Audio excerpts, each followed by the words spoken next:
Nós estamos prestes a começar uma mensagem a respeito da igreja do século 21. É um assunto que talvez você nunca tenha parado para pensar, mas eu gostaria de te encorajar a pensar nesse assunto. Como é que a igreja vai sobreviver a essa era que nós estamos vivendo? Como é que a igreja vai sobreviver? Eu sei que até agora a igreja sobreviveu pela graça, pela misericórdia de Deus, mas como é que nós vamos reagir? Como é que nós vamos conversar com a sociedade, com as pessoas novas, os jovens, os adolescentes que crescem no meio da tecnologia? E eu acho que esse é um assunto interessante. Eu quero tentar trazer uma perspectiva, talvez, que você não tenha visto ainda. Por quê? Graças a Deus, eu tive o privilégio de morar em muitos lugares. E quando você mora em muitos lugares, você aprende várias culturas. Então eu morei em países diferentes. E nesses países que eu morei, são países que recebem muitos imigrantes de vários outros países. Então eu conheci cultura chinesa, japonesa, cultura das ilhas, a cultura inglesa e por aí vai. E aí nessa mescla de cultura, eu comecei a perceber que as coisas que a gente vê no Brasil não estão só no Brasil, estão no mundo inteiro, espalhado pelo mundo inteiro. E aí, quando eu voltei para o Brasil, fazem 3 anos que eu voltei para o Brasil. A gente começou essa igreja. E aí, mais por causa da conexão que eu tenho com o Dan, talvez vocês devem conhecer, alguns de vocês devem conhecer o Dan. Vira e mexe, ele vem para o Brasil e ele vai pregando, como ele não fala português, eu vou traduzindo para ele. E aí eu acabo indo na aba dele, conhecendo vários lugares. Então, recentemente, agora eu estive lá no Nordeste, vários lugares bonitos. E aí eu percebi que o Brasil é como... O Brasil não é um país só. Tem vários países dentro do Brasil. Muitas culturas. A cultura do nordestino é diferente, a cultura do norte é diferente, em São Paulo é diferente, no Rio é diferente. O carioca é tido como um cara abusado em tudo quanto é lugar que você vai. No sul é diferente. E aí, nesse experimentar dessa cultura, eu percebi que muita coisa, lá nos Estados Unidos, na Europa, na Ásia e aqui, é muito parecida. Uma delas é a tal da secularização do ambiente que a gente vive, da sociedade que a gente vive e da igreja. A igreja está extremamente secularizada. O que é secularizada? A igreja está parecendo muito com as coisas que a gente vê no dia a dia. Se isso é bom ou é ruim, não é o assunto que eu quero discutir hoje. Você tome as suas próprias conclusões, se isso é bom ou ruim para você. Eu particularmente acho que a gente precisa se adaptar. A mensagem nunca muda, mas o método está sempre mudando, amém? Então a gente precisa se adaptar, mas você é livre para ter sua própria opinião. De repente você é um cara mais tradicional e por aí vai. Mas eu percebi que está tendo muita secularização em tudo que a gente passa, tanto na sociedade quanto na igreja. E aí eu parei para pensar, por que isso está acontecendo? Faz mais ou menos uns 300 anos que isso está acontecendo e talvez você não tenha percebido. A aulinha de história, para você que não lembra dessa aula de história, 1700 e pouco, até o começo dos anos 1800, aconteceu um negócio na Europa chamado Revolução Francesa. Alguém aqui sabe o que é isso ou lembra desse termo? 3 pessoas, beleza, vamos lá. A aula de história, mais ou menos nessa época, os caras se revoltaram contra a monarquia e aquilo ali gerou um monte de coisas que a gente vive hoje. Uma das coisas que a gente vive é a república. Nasceu ali, foi meio que influenciado pela Revolução Americana e aí, enfim, acabou desencadeando ali. E aí os caras, dali nasceram vários filósofos, várias filosofias que nós vivemos hoje nasceram dali. E aquilo ali trouxe um impulso, desde aquela época, uma imersão na tecnologia. Já fazem mais ou menos 300 anos que a gente estava esperando uma geração que nasce na frente da tecnologia, que é o que acontece hoje com os bebês. Quem aqui tem filho com menos de 5 anos de idade? Levanta a mão, por favor, só para eu saber. Quantos de vocês já deram um iPad ou um iPhone para o seu filho para ele brincar e ficar entretido? Babá eletrônica. Só eu que sou pecador assim? Um lá atrás, ótimo. Tamo junto. Precisamos da misericórdia de Deus. Por que a gente fez isso? Isso acontece naturalmente hoje, fruto dessa revolução que aconteceu uns 300 anos atrás. E esse acesso exacerbado à tecnologia acabou gerando especialistas precoces. Toda vez que tem eleição, a gente vê os especialistas precoces no Facebook. Todo mundo é expert em política. Tem gente que conhece a história da esquerda e a história da direita de cabo a rabo. Escreve num post do Facebook e aí aparecem os especialistas. 20 anos de idade o cara acha que ele é PhD em alguma coisa. 25 anos de idade, por quê? Muita informação. Muita informação. E tudo isso, esse excesso de informação, excesso de tecnologia, acabou afetando a igreja. A igreja está assim também. Hoje a igreja tudo é o mais moderno, é o último, tudo é... A igreja acabou se moldando nas formas do mundo. Isso levou, talvez você não tenha percebido isso ainda, mas isso levou o povo cristão a relativizar a nossa fé. A gente vive numa sociedade onde tudo é relativo. Que é verdade para você, talvez não seja verdade para mim. Politicamente correto, eu já não posso mais dizer que algo é absoluto, porque tudo é relativo. E a nossa fé acabou se tornando relativa. É muito provável que eu e você vivamos uma vida de fé relativa. Dependendo do ambiente que você entra, você se sente acuado em compartilhar da sua fé. Verdade ou mentira? Dependendo do ambiente que você entra, você fala aqui, eu não posso falar da minha fé. Talvez no seu trabalho, talvez, seja lá onde for. Isso é a relativização da nossa fé. Extremamente perigoso, e é muito provável que, se continuar desse jeito, não demora muito para Jesus voltar ou a igreja acabar. Como eu acredito que a igreja não morre, porque a igreja foi instituída pelo próprio Cristo, parece que ele volta em breve. Eu vi 2 améns, legal, já está ficando bom. Por que isso? Essa relativização da fé é perigosíssimo para nós. É quase que um desrespeito com aqueles que viveram antes da gente. A gente lê sobre a nuvem de testemunha lá em Hebreus 12, e talvez se você não for de igreja, você não sabe o que eu estou falando, mas pensa naqueles que vieram para a nossa cidade e plantaram igrejas aqui, e aí a gente vive uma fé relativa, onde talvez, se eu falar que Jesus não gosta disso ou não gosta daquilo, eu entre em problema. E eu acredito que a igreja chegou nesse ponto porque a gente deixou de ensinar, deixou de falar, deixou de viver a respeito de 2 assuntos importantíssimos: fé e salvação. Fé e salvação. A gente começou a usar a palavra fé para coisas que não tem nada a ver com a fé, e a gente esqueceu o que é salvação. E aí hoje, nesse princípio dessa série, semana que vem a gente vai continuar falando a respeito de algumas dessas coisas, mas hoje eu quero apontar para 2 textos, para você olhar para 2 textos. O primeiro dele está em Mateus capítulo 9, e o segundo está em Efésios capítulo 2. Se você gosta de anotar, você pode anotar aí, se você quiser escrever no seu celular um título para essa mensagem, você pode escrever as 3 fases da sua fé. Nós vamos ler 2 textos, vamos passar por 2 textos, Mateus capítulo 9, especialmente o versículo 22, e Efésios capítulo 2, versículo 8.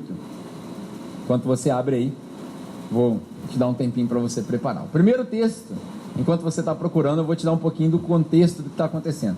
O primeiro texto de Mateus 9 é uma história muito famosa.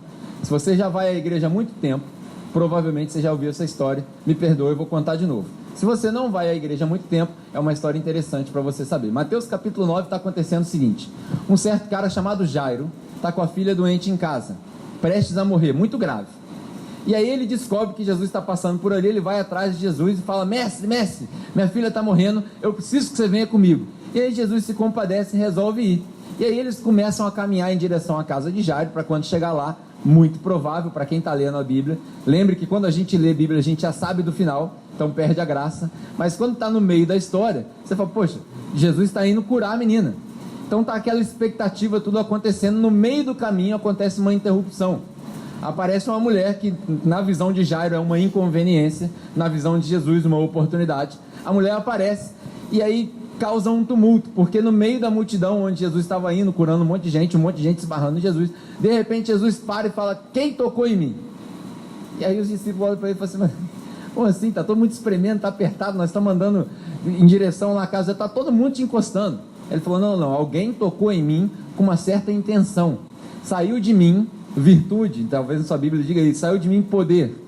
E aí essa mulher, que se sente talvez constrangida, falou: fui eu toquei porque eu pensei que se eu conseguisse pelo menos tocar nas vestes do Senhor, eu seria curada.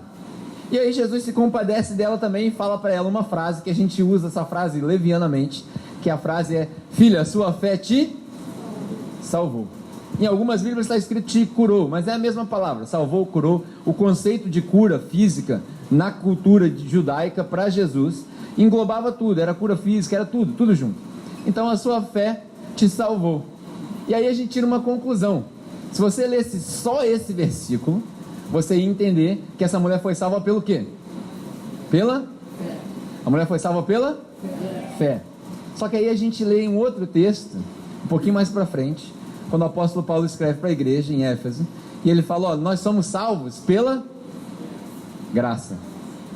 Olha que interessante. Aí você acha um conflito. Ué, mas peraí, como é que pode? Aí a gente precisa entender o que é salvação e o que é fé.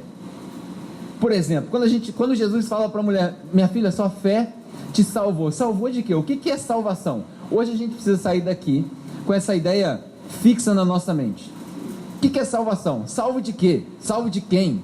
Salvo por quem? Salvo para quê? A gente precisa sair daqui com essa conclusão bem clara na nossa mente. A maioria das pessoas leigas, desculpe o termo da palavra, não é para diminuir ninguém, mas a maioria das pessoas leigas vai dizer que nós somos salvos do inferno. Alguém aqui já ouviu isso? Aceitar Jesus porque eu quero ser salvo do inferno, eu não quero ir para o inferno. Então, essa talvez seja a última razão que deveria passar pela nossa mente. A última razão. Porque se você lê a história de Jesus e você vê como Jesus trata a questão da salvação, você vai ver que Jesus fala que todo aquele que Deus mandar para ele, ele não manda embora. Então a gente não precisa ter medo do diabo. O diabo não tem poder de mandar ninguém para o inferno, nem para outro lugar nenhum. Então a maioria das pessoas diz isso, mas a gente pode dizer, eu fui salvo, por exemplo, do castigo do meu pecado. Mais um versículo famoso, todos pecaram e todos estão destituídos da glória de Deus. O que significa isso? Eu e Deus não pertencemos no mesmo lugar. A glória dele é muito santa para que eu entre na presença dele. O salário do pecado é a morte. Então a gente é salvo do quê? Do salário, da recompensa do pecado. Uma vida de pecado leva a uma morte. E a gente não está falando de morte física. Porque morrer, não sei se você sabe, se você não aprender nada hoje, você vai aprender uma coisa hoje. Todo mundo morre. Amém? Vai sair daqui hoje, ó, você já aprendi alguma coisa, você vai morrer. Não é uma mensagem muito motivadora, né? Mas você vai morrer, eu vou morrer, todo mundo vai morrer. Ele não está falando de morte física, ele está falando da separação de Deus. Imagina o resto da eternidade, se é que tem como a gente falar resto da eternidade, porque a eternidade não acaba, né? Mas a eternidade inteira afastado de Deus. Nós somos salvos disso. Nós somos salvos do próprio Deus. Porque, não sei se você sabe, Deus é amor, Deus é compaixão, Deus é misericórdia, Deus é tudo isso. Mas aí no versículo mais famoso da Bíblia, ele diz que Deus mandou seu Filho unigênito, para que todo aquele que nele crê, não pereça, mas tenha vida eterna. E aí, quando você lê um pouquinho mais para frente, você vê que aqueles que não reconheceram Jesus, ou que não aceitaram esse Jesus, a ira de Deus pairava sobre eles. Então nós somos salvos da ira do próprio Deus. Um dos sermões mais famosos da nossa época é um sermão chamado Pecadores na Mão de um Deus Irado. Será que esse cara estava doido? Esse pregador estava doido? Não. Por quê? Porque Deus tem um motivo dele, porque ele não nos criou para sermos pecadores. Essa não é a obra original de Deus, e aquilo entristece o coração de Deus. Então nós somos salvos de tudo isso, salvos pelo próprio Deus. Para quê? Aí eu te pergunto, para que você é salvo? Para quê? No mesmo texto de Efésios, quando a gente vai lá para Efésios, que a gente leu agora, nós somos salvos pela graça, através da fé, para as boas obras. Tem uma razão de Deus ter te salvado. Quando a gente chega nas igrejas tradicionais, aí o pastor fala assim, Deus tem um plano para a sua vida. Quem aqui já ouviu essa frase? Deus tem um propósito para a sua vida. Aí lê Jeremias 29 fora de contexto, né? Só eu sei os planos que eu tenho para você, planos de prosperar você.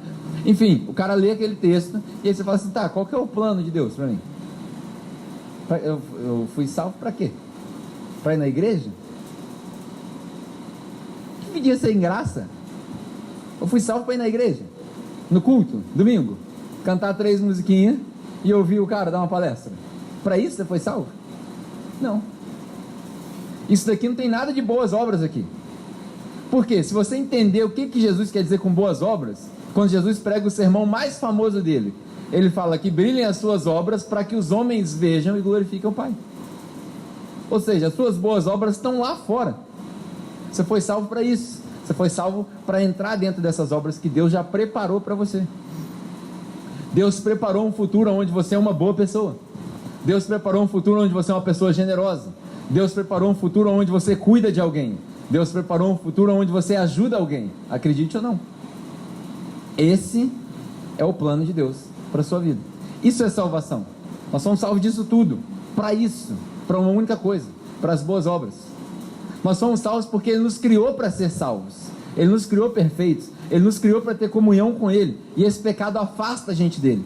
Então Ele traz de volta. Quando Ele salva, Ele traz de volta. Por isso que a gente fala que Ele redime. Isso é redenção, Ele traz de volta.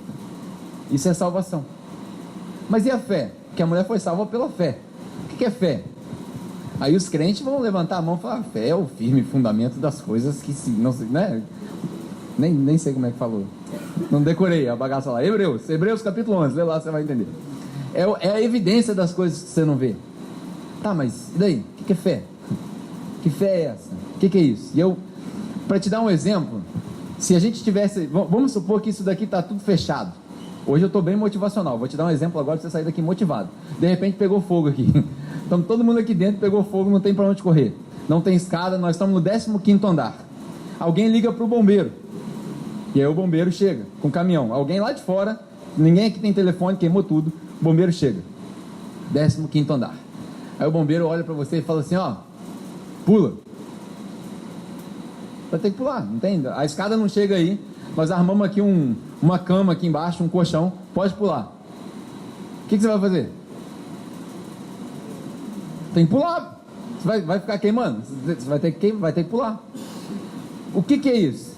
Se a gente pudesse fazer uma analogia bem tosca, bem reduzida, o bombeiro é a graça e o colchão é a fé. Porque a fé te sustenta. Você vai pular sem saber que está lá, mas ela vai te sustentar na hora que você cair. E o bombeiro é a graça. Agora lembra, um negócio importantíssimo para você aprender. Quando o bombeiro chega, você não fala para ele assim: pera aí, só um minutinho que eu vou apertar o botão do controle remoto, que tem uma cama aí embaixo que é minha, ela vai encher para eu pular. Você não faz isso. O bombeiro traz a cama dele, o bombeiro traz a escada dele, o bombeiro traz a mangueira para apagar, é tudo do bombeiro. O bombeiro é a graça. E a fé, a cama, a escada, a mangueira, é tudo dele também. Então quando a gente fala que você é salvo pela graça através da fé, a fé é só o instrumento que o próprio Deus te deu. O próprio Deus que dá. Não tem nada que sai de dentro de você que você fala assim: caraca, eu sou tão inteligente que eu percebi que Deus pode me salvar. Não cai nessa besteira. Porque se cair nessa besteira, quanto mais inteligente você achar que é, mais passos para trás você vai dar. Porque a fé é um dom, a fé é um presente que Deus te dá para você usar. Toma, filho, está aqui. E eu contei isso tudo para quê? Porque eu acho que a relativização da nossa fé acontece porque a gente esqueceu o que é salvação e o que é fé. A gente esqueceu, a gente não fala mais disso. Hoje é tudo 3 pontos, 4 pontos, 5 pontos para melhorar a sua vida. A gente não fala mais dessas coisas. A gente precisa saber, na hora que você estiver numa conversa crucial com alguém, uma questão de vida ou morte, são esses assuntos que você precisa saber. Você não precisa saber como é que faz para economizar dinheiro e comprar 3 casas. São esses pontos que você precisa saber. Eu acredito que a igreja, o mundo sofreu com isso. O mundo já não se interessa mais pelo que é salvação, nem o que é fé. Mas a igreja também esqueceu. A igreja acabou esquecendo o que é isso tudo. E aí, no exercício de tentar ser relevante, quem é o que vai à igreja já ouviu dizer: a igreja é irrelevante, eu não vou na igreja mais. Você convida o cara não vem. Alguém aqui já teve essa experiência? Eu tive uma ontem. Estava conversando com um rapaz, aí ele falou assim: pô, o que me chamou a atenção nessa sua igreja é o tal do igreja para quem não gosta de igreja. E tem tanta gente que fala para eu cancelar esse negócio, né? Mas o cara falou: o que me chamou a atenção é a igreja para quem não gosta de igreja. Eu falei: por quê? Porque eu não gosto de igreja. O cara falou: eu não gosto de igreja, detesto a igreja. Aí eu apertei mais um pouquinho. Mas por quê, cara? O que a igreja fez para você? Ah, não tem nada lá. Eu chego lá, não consigo entender o que o pastor fala. Os caras cantam as músicas também que eu também não consigo entender. E aí o cara fala um negócio, vive outro. Não dá. É muito irrelevante. Saiu da boca do cara, é irrelevante. E aí a nossa igreja, não a nossa aqui, a igreja de hoje, no esforço de se tornar relevante de novo, esqueceu a reverência. Esqueceu que a igreja ainda é algo que a gente faz para Deus, não é para os homens. Esqueceu que a gente, quando a gente vem aqui louvar, a gente não está louvando o homem, a gente está louvando Deus. A gente esqueceu essas coisas. E aí a igreja acabou se tornando secularizada. Foi por isso que a gente começou uma igreja, para quem não gosta de igreja, na verdade. Eu lembro quando eu vim para cá, essa frase não é minha, né? Tem muita gente que me condena pela frase: você é maluco, você é herege. Essa frase, igreja para quem não gosta de igreja, não é minha. Eu copiei ela. Na verdade, eu copiei quase tudo que acontece aqui. Eu copiei a frase e coloquei no nosso contexto aqui. E aí eu lembro que eu mandei um e-mail para um pastor até famoso, a maioria de vocês já deve ter lido o livro deles, o nome dele é Ed René. Mandei um e-mail para ele, falei, ó, ouvi dizer que você já usou essa frase, qual foi a sua experiência? Aí ele falou assim, nem comece. Ele respondeu meu e-mail e falou, nem comece, pior coisa que você vai fazer, me deu mais problema do que solução. Eu, como sou um cara super humilde, falei, vou fazer assim mesmo. E aí resolvi fazer. Aí depois de 3 anos, hoje são quase 3 anos que a igreja está aí, graças a Deus. Depois de 3 anos eu aprendi que uma frase que precisa ser explicada não precisa ser dita. Se você precisar explicar demais, ela não precisa ser dita. Então, já teve gente que falou assim, vamos parar com o negócio de church, né? Porque church ninguém entende. Esses dias falaram pra mim que era Capela Crush. Eu falei, é isso aí mesmo, tá bom. Top, digita lá que tá tranquilo. As pessoas não entendem, então cancela. Agora, a partir de agora, nós vamos falar só capela. Nós vamos na capela. Aí o máximo que vai acontecer é confundir com a capela mortuária. Mas tá bom, tava todo mundo morto aqui também, então tá bom. E aí Deus ressuscitou. Agora nós vamos falar só capela. Esquecer negócio de igreja para quem não gosta de igreja, esquecer negócio de church, porque não leva a lugar nenhum.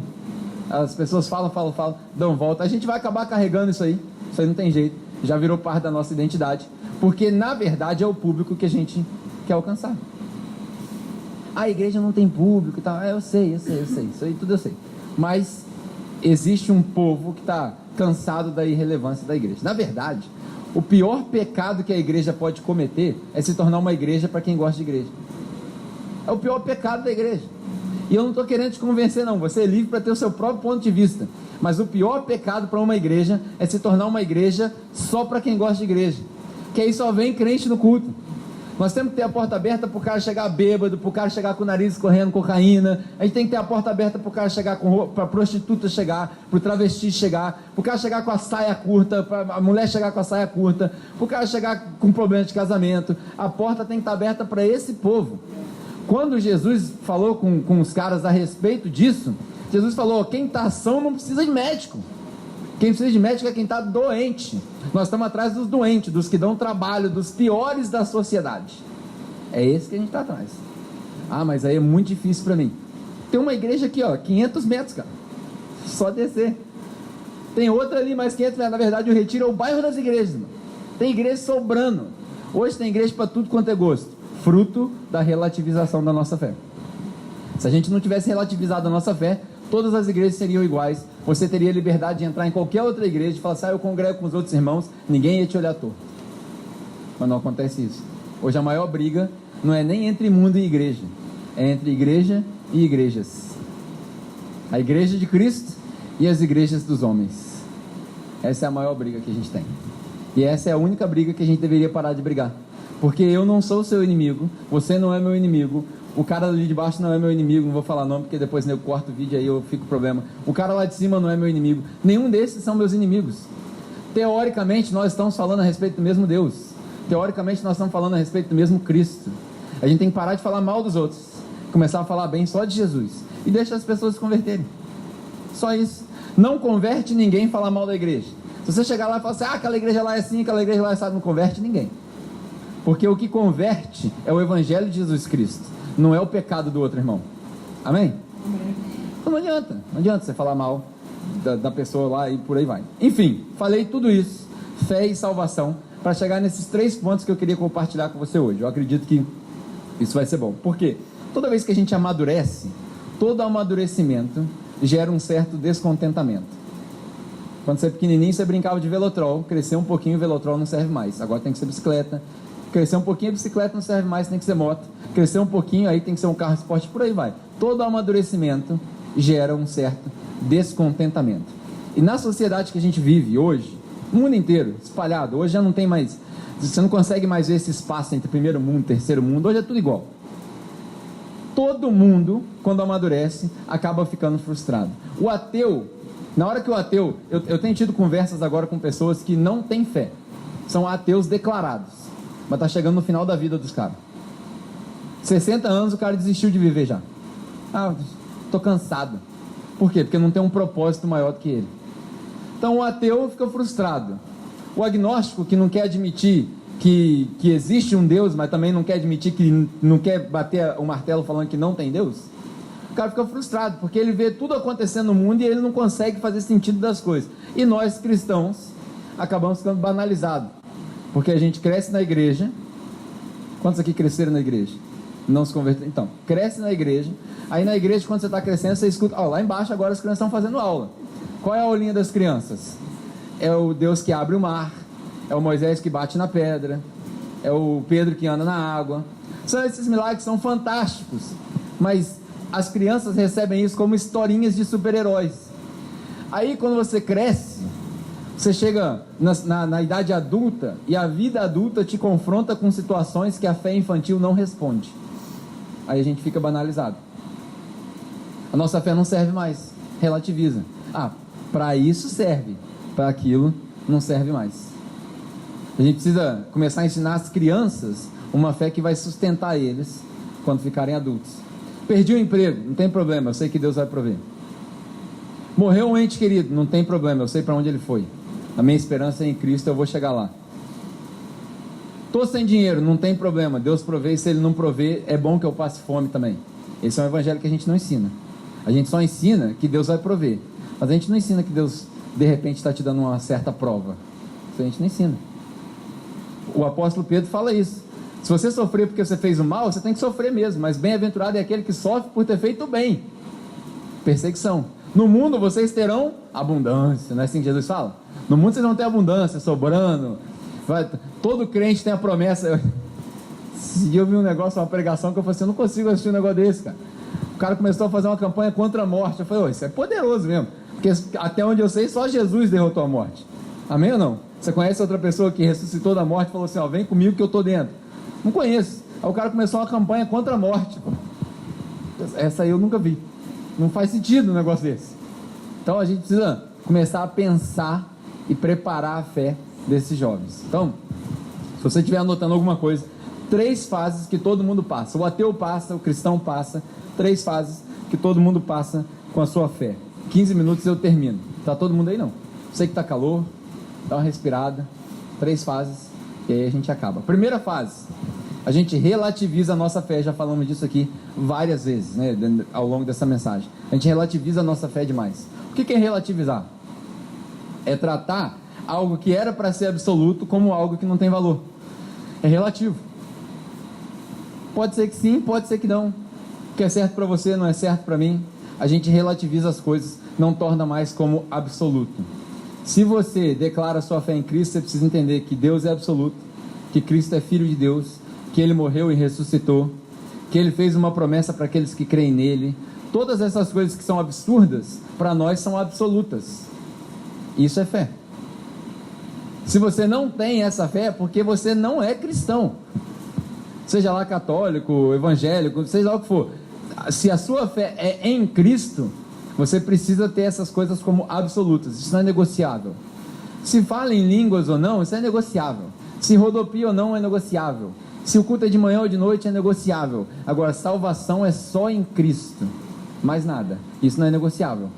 Então, isso daí a gente não trata mais. A gente não pode relativizar a nossa fé. Todo mundo passa pela fé do relativo. Não serve mais. A minha fé não serve mais. O ateu passa por isso. Na hora dos conflitos, aquelas conclusões que ele tinha não servem mais. Segunda fase que a gente passa é a fase da reconsideração. Primeiro a gente relativiza, depois a gente reconsidera. Vou te dar um exemplo. A mesma relativização da fé acontece com as instituições. A gente relativizou as instituições governamentais, a gente relativizou o casamento, porque hoje estão querendo mudar o casamento. A gente relativizou a família, porque a gente já não sabe mais o que é a definição de uma família. Tem escolas que já não querem fazer mais dia dos pais e das mães, é dia dos, sei lá, tutores, mentores, sei lá que eles chamam. Dia do quê? Dia da família. Não tem pai, não tem mãe. Pô, tem pai e tem mãe, pô. O pai é pai, a mãe é mãe. Simples. Ah, mas eu não tenho pai. Pô, so sorry. O pai morreu, mas tem mãe, pô. Entendeu? E o outro menino tem pai, e por aí vai. Banheiro de menino, menina e dos dois. Pô, se minha filha vai na escola, eu não quero que minha filha vá no banheiro dos dois, eu quero que ela vá no banheiro de menina. Você pode ter uma opinião contrária, você é livre para ter uma opinião contrária, mas nessa tô falando da igreja não, tá? Eu sou tradicional, minha filha é menina, eu quero que ela senta no vaso para fazer xixi. Eu não quero que ela chegue lá na hora de sentar no vaso, tem um cara mijando em pé, pô. Entendeu? Por quê? Porque eu não quero que ela veja, porque é muito cedo para ela. Não está na hora dela participar dessas coisas. Simples. Simples assim. É minha opinião, só eu. Depois, se você quiser discordar lá no seu grupo de conexão, você fala, o Pedro é maluco e não está certo e eu não concordo. Tá bom, todo mundo tem direito a ter sua própria opinião. Estou só dando um exemplo. A gente relativizou a família, o Estado, a escola. A gente relativizou a escola. A gente relativizou tudo. Depois de relativizar, a gente reconsidera. Porque quando dá errado, aí a gente reconsidera. Essa é a palavra que eu mais uso com o aconselhamento pastoral de casais. O cara chega para mim e fala assim, vou meter o pé de casa, não aguento mais. Mano, você deveria reconsiderar. O que é reconsiderar? Eu vou considerar de novo aquilo que eu já tinha dado como decidido. Esse dia a menina chegou para mim e falou, não dá mais, não consigo mais, eu vou embora. Acho que você deveria reconsiderar. E aí quando você reconsidera, você analisa de novo aquilo que talvez tenha passado em branco. Vai separar? E os filhos?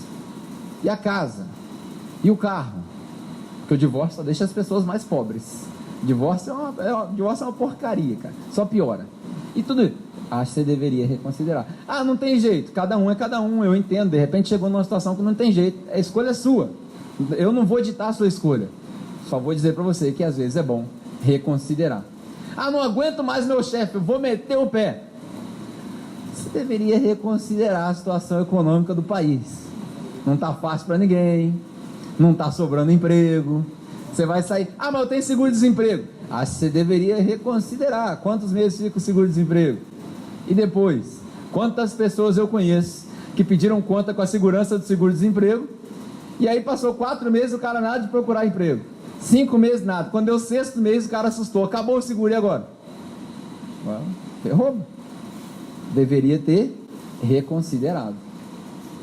Quando eu era jovem eu falava pro meu pai assim, eu vou sair de casa. Meu pai falava assim, você deveria reconsiderar. Você vai sair, você vai ter que pagar aluguel, vai ter que pagar suas contas. Se eu tivesse ouvido. Reconsiderar. Todo mundo passa por isso. Minha fé não vale mais de nada, eu aprendi, eu não acredito mais em Deus. Você deveria reconsiderar. Porque na hora que o bicho pega, na hora que vem o câncer, na hora que é o estado terminal, na hora que a tragédia bate na porta, dinheiro não segura, casamento não segura, estabilidade não segura, só Cristo segura. Mas você deveria reconsiderar. Eu cheguei à conclusão que não existe Deus. Talvez você não tenha estudado o suficiente, mas você deveria reconsiderar. Todo mundo passa por isso. O ateu passa, o cristão passa, o mais ou menos passa. E aí, depois de reconsiderar, isso aí é só experiência minha, tá? Eu posso estar errado, mas eu vejo que a maioria das pessoas tenta reconfigurar a fé. Relativiza a fé. Eu conheço vários jovens cresceram na igreja e abandonaram a fé. Chega, não quero mais nada, vou viver minha vida, eu quero curtir, eu quero ir pra balada, eu quero namorar 5 meninos ao mesmo tempo. É a ideia dos caras. E aí o cara relativiza a fé dele, e aí na hora que o bicho pega, ele tenta reconsiderar, e aí ele vê que aquela fé infantil dele não sustenta ele na vida adulta, então ele reconfigura a fé dele. O que é reconfigurar? É um termo da informática. Se você tem computador, principalmente o Windows, se você quiser se livrar do Windows, existe salvação, chama Apple, beleza? Perdi 80% da igreja, já foi embora. Se você tem computador, provavelmente você já reconfigurou o seu computador. O que é isso? O que é reconfigurar o computador? Deu tela azul, não funciona mais, aí você aperta lá, como é que é no Windows, as teclinhas lá? Ctrl Alt Del, pum, vai lá, formatar, certo? Pum, e aí zero o computador. O que acontece depois que você faz isso? Você instala os programas, ele volta ao estado original, certo? Voltou no zero, é isso? Reconfigurou o computador, voltou no zero. Só que na experiência da fé, reconfigurar não adianta, porque você relativiza a fé, reconsidera a fé, aí você reconfigura. Aí na mesma situação que você está enfrentando, a fé que volta ao estado zero não funciona mais. Você fala, mas é a mesma coisa, não tem solução, não tem resposta, caixinha de promessa não responde mais, e agora o que eu faço? Não funciona. porque a reconfiguração não funciona. Aí eu vejo algumas pessoas tentando fazer uma reconfiguração alternativa. O que é reconfiguração alternativa? Essa sala aqui, por exemplo, hoje estão quase todas as cadeiras tomadas, certo? Daqui a pouco vai aparecer mais gente. Se Deus quiser que essa igreja cresça, vai aparecer mais gente. E na hora que aparecer mais gente, nós vamos ter que reconfigurar as cadeiras. O que é reconfigurar as cadeiras? Nós vamos colocar as cadeiras num formato diferente, para caber mais gente. Mas o propósito continua a ser o mesmo. Qual o propósito da cadeira? Sentar o povo. Então, de repente, a gente abre aquele espaço ali, ou abre aquele lá, sei lá. A gente abre, põe mais cadeira, reconfigurou a sala, mas o propósito é o mesmo. Qual que é a analogia que a gente faz com a fé? Às vezes as pessoas estão tentando reconfigurar a fé, mas elas não mudam o propósito da fé delas. Ela só reconfigura, ela só muda de lugar. Ela sai de uma igreja e vai para outra igreja. Aí apareceu a próxima church na cidade, que agora é moda, né? Tudo é church. Jesus church, Deus church, Espírito Santo church, tudo é church. Aí, pá, pula para outra igreja. Aí o cara, aqui não deu para mim porque eu não gosto da música, aqui a música é muito black, então eu vou lá para onde tem mais Hilson. Aí ele vai para outra igreja. Aí ele, eu gostei da Hilson, mas aí a palavra não é boa. Daí ele, a palavra não é boa, nunca vi isso, palavra é palavra, mas é Bíblia. Aí pula para outra igreja. Ele vai pulando de igreja em igreja, de igreja em igreja, e aí o que acontece? Daqui a pouco ele volta ao estado inicial, porque esse é um ciclo. Aí ele volta ao estado da relativização de novo. Eu fui aqui, eu fui ali, eu fui ali. Ele não percebe que o lance de ir à igreja não é para a igreja dar para ele, é para ele dar para a igreja. Não é para a igreja suprir as necessidades dele, é para ele exercer as boas obras que Deus preparou, lembra lá do começo? Dentro da comunidade. A gente esquece isso. A igreja não existe para suprir a sua necessidade. Você supre a sua necessidade com outras coisas. Com comida, com água, com videogame, com casamento. Tudo isso é suprimento de necessidade. Mas a igreja não existe para suprir necessidade de ninguém. A igreja existe para adorar a Deus. É uma expressão do louvor a Deus na terra. Então você vem para a igreja para servir a igreja, não para a igreja te servir. Nossa, mas isso aí é muito duro. Mas é a verdade. É melhor você viver a verdade chateado do que passar o resto da vida enganado. Viver enganado é muito ruim. É melhor você morrer convicto do que viver enganado. Essa é a realidade. A igreja que existe para suprir a necessidade das pessoas, ela vai se transformando até chegar ao ponto que já não prega mais a palavra, porque a palavra se torna irrelevante. É um ciclo. Então você relativiza, você reconsidera e aí você reconfigura. E aí não funciona, você relativiza de novo, reconsidera, reconfigura.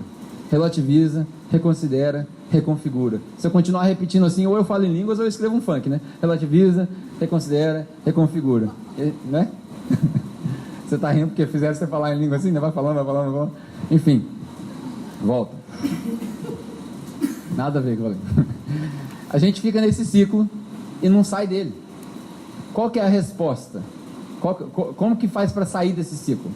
E aí eu coloquei, tudo na vida a gente fala em 3, né? 3 pontos, 3 dias, 3 noites, é mais fácil de memorizar. Eu, como sou do contra, eu vou te dar um último agora, o 4º ponto. Você precisa ressignificar a sua fé. Ressignificar a sua fé.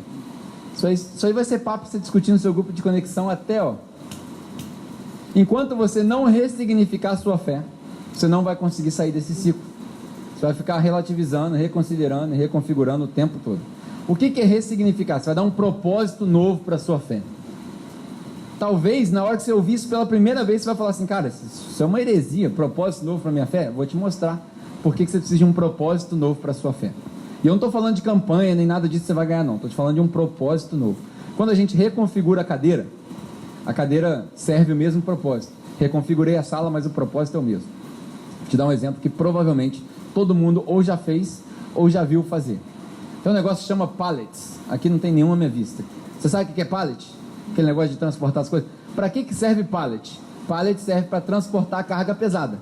O cara põe lá no guincho, lá no forklift, como é que chama aquele carrinho lá? Empilhadeira. O cara põe lá na empilhadeira, levanta lá as caixas de refrigerante, cerveja, estoque, seja lá o que for do supermercado, e põe no lugar, certo? O pallet serve para isso. Alguém já foi numa casa de alguém que tem imóvel de pallet? O que é isso? Isso é dar um propósito novo, é ressignificar. Eu estou para fazer um sofá de pallet na minha casa. Só que na minha casa, o espaço onde eu vou botar o sofá tem 75 centímetros de profundidade. O pallet tem 1,5. O que eu vou ter que fazer com o pallet? Eu vou ter que quebrar ele no meio. Eu vou ter que lixar ele. Vou ter que pintar ele. Ou seja, se o pallet fosse a minha fé vai ter que ser um pouco desconstruída. Começou a entender a analogia agora, não? A fé tem que ser um pouco desconstruída. Você não vai mudar de fé, mas você vai desconstruir as paredes, o telhado, a fiação. Deixa só a fundação. Qual que é a fundação? É Cristo. Mais nada. Não é o movimento, não é o pentecostal, não é o tradicional, não é o ortodoxo. Nada disso interessa. Não está nem no vocabulário de Deus. Deus não sabe o que é ortodoxo, o que não é ortodoxo, o que é reformado, o que não é reformado. Não interessa para Deus se é Calvino, se é Armínio, se é João, não interessa. Deus está nem aí, mano. Deus está preocupado com a fundação, Cristo. E aí chegou na fase que você reconsiderou sua fé, você relativizou sua fé, você reconfigurou sua fé e não funcionou, tem que dar um propósito novo. Até então, o que é uma história básica para a gente fechar? Tem um rapazinho que é novo na fé. Ele me manda mensagem 2 vezes por semana no mínimo. E a mensagem dele é tipo assim, 38 textos, com 53 linhas cada um. Eu falo, o que você não fala, Feliz? Que é mais fácil, que eu consigo sentir a emoção. Mas ele vai escrevendo, ele vai escrever um livro daqui a pouco. Pelo menos 2 vezes por semana. Sempre começa com a seguinte frase: eu não consigo entender esse amor de Deus. E eu falo para ele, bem-vindo ao clube. E aí ele começa, mas eu sou assim, eu sou assado. E eu falei para ele, cara, você entendeu, você só não assimilou. E talvez eu esteja falando isso errado, porque talvez seja sinônimo, mas na minha linguagem faz sentido. Eu falei para ele, você entendeu que Deus te ama independente do que você faça, que independente do que você fez ou do que você vai fazer, que a graça de Deus é suficiente para cobrir seus pecados, que o sangue de Jesus não se importa com as suas atitudes. Você entendeu? Está entendido, entrou aqui, ó. Você só não assimilou, só não aceitou isso ainda. Para assimilar, você precisa de prática, você precisa pôr em prática. Só assim você consegue assimilar.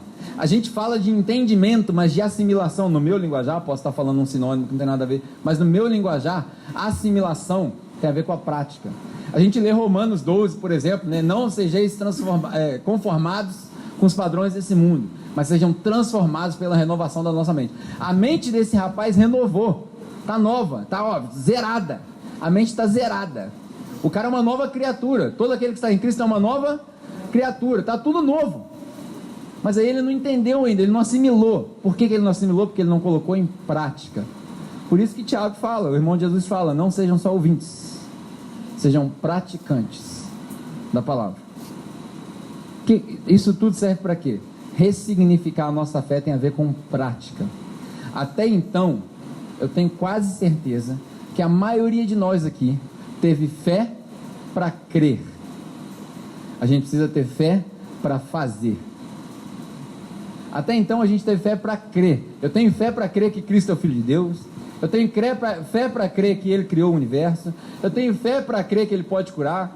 Tenho fé para crer. Mas agora eu preciso de fé para fazer. Eu vou dar um passo de fé, eu vou lá no hospital e eu vou orar para a pessoa para ela curar. Fazer. Eu tenho fé que Ele é Filho de Deus. Então eu vou dar um passo de fé e eu vou começar uma conversa onde eu não poderia começar essa conversa, para poder mostrar para as pessoas que Ele é o único Salvador. Fé para fazer. Não só para crer, para fazer. Enquanto a gente não cruzar essa barreira, a gente vai ficar no ciclo vicioso. Mas se eu fosse um cara que apostasse dinheiro, eu podia apostar todo o dinheiro que eu tenho. Que se você começar a fazer, porque Deus não está preocupado com quanto você sabe, Ele está preocupado com quanto você faz. Não porque isso vai te salvar, mas é porque só assim que você vai assimilar quem Ele é. Se eu pudesse apostar, eu apostaria tudo que eu tenho.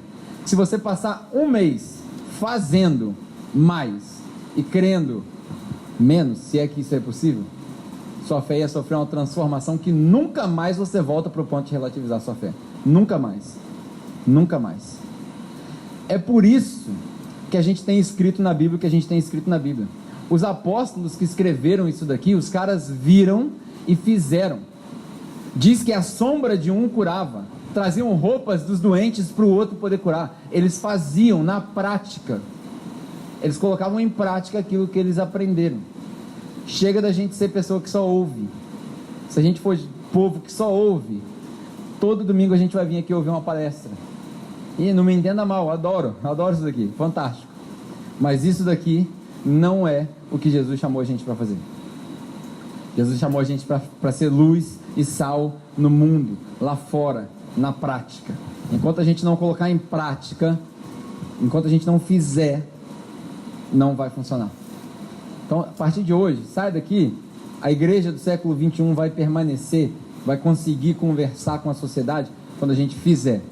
Ame quem você precisa amar, perdoe quem você precisa perdoar, converse com quem você precisa conversar, cuide de quem você precisa cuidar, se retrate com quem você precisa se retratar. Põe na prática. Se você não colocar em prática, sua experiência vai continuar repetitiva. E eu não posso te ajudar. Eu não posso te ajudar. Ninguém pode te ajudar. Só você pode se ajudar. Deus colocou sua semente aí no seu coração, agora você precisa fazer. Amém?